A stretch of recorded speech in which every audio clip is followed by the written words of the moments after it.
Can we give it up for Josh? He's the only one that came back from last week by invitation, by popularity. Who remembers Josh from last week? Yes! Tuna. Hey. You can't remember it from that. Let's see the expression. Yeah. Let's try to get away from the tuna, shall we? Contrary to popular belief, the title of my speak today is not I am a hedgehog or something similar. For those that don't know, there's like 80% of people that have no idea what I'm talking about. Today I'm going to be talking about, the title is, are you writing your own story or is someone else writing it for you? A lot of who owns a business here or wants to own a business, entrepreneur, hustler, a lot of people. I think it's very important, if not fundamental, to have a mentality that when you go out into the world with your business, personal life, travel, you have to mold the world around what you need it to be as opposed to it molding you. I think it's fundamental when you're trying to take risks, when you're trying to innovate or use different strategies and you have stress in your business that's pushing down on you. The only way you can really think about that is, this is a story. I need to mold this situation how I want it to be in order to get where I want to go.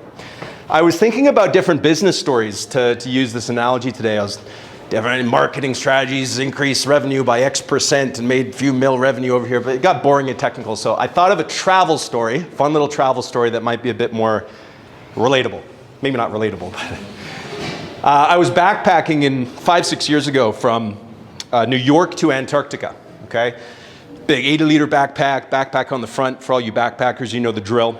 Going to the Mexican-Belizean border. 2-stage, you have to go to Mexico, then you have to the Belizean border about 100, 200 meters away. Got to the Mexican border in a bus, stamping everyone's passports, the exit stamp. Realized that I didn't have an entry stamp. For some reason, when I landed in Mexico, they didn't give me an entry stamp. So I convinced the border patrol, let me go to Belize, and let me figure it out then. I'll convince them to get into the country. They said, okay, sure, whatever. Belizeans didn't have it. You didn't have an entry stamp, you don't have an exit stamp, you pretty much came illegally from Mexico, we're not gonna let you in. Went back to the border, Mexican border, I said, hey man, what's going on? I don't have an entry stamp, you kept me, okay, $300. Get fucked. You didn't give me an entry stamp when I got here. Here's my flights to Cancun a few weeks ago. I'm not paying you. We were arguing back and forth for 2 or 3 minutes. My Spanish wasn't good at the time, so he was yelling at me in Spanish. Don't know what he was saying.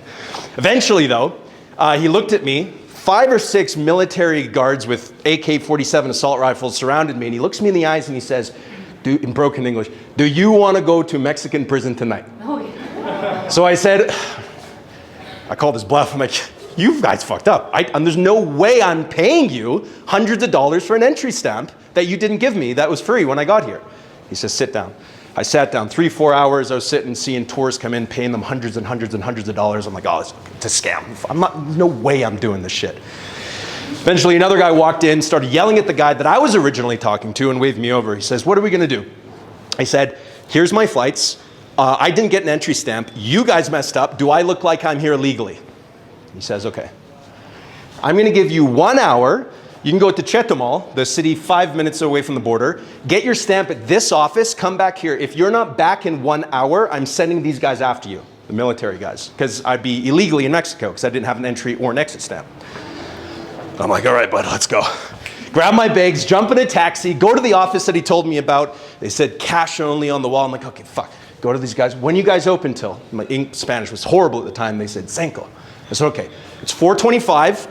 I'm gonna come back by 5 p.m. at 35 minutes, easy, I'll do that. Got taxi, ATM, got my cash, came back, 4:34 p.m., it's closed. All right, so now I'm in Mexico illegally. They know who I am, they know where I am, and they're sending military after me.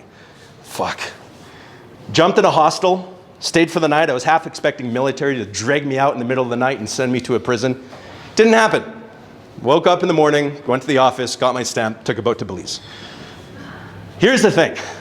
Many times I could have taken the easy route out, paid them money and done all that fun stuff and let the world, do what it wanted to me. But I didn't want to. And I was only thinking, I swear to God, the only thing I was thinking was, this is gonna be a cool story to say on stage one day. And I've told it a bunch of different times now and it's true. So what I'll end with is, it's a fun little story, but it sort of proves the analogy, right? It's like, the world will try to form you and mold you to how it wants it to be. But if you're in business, if you want to start a business, if you want to scale up your business, that is not going to work. You have to look it dead in the eyes and say, no, I'm going to take your bluff. I'm going to take the risk. I'm going to innovate over here. I'm going to pivot 180 over here, and I'm going to write my own story, because when I'm on my deathbed one day, the one thing I've decided that I want to say to myself is that I wrote my own story. No one did else for me. It was all me, okay? And the question is, do you want to be able to answer that question for yourself as well, okay? Cheers.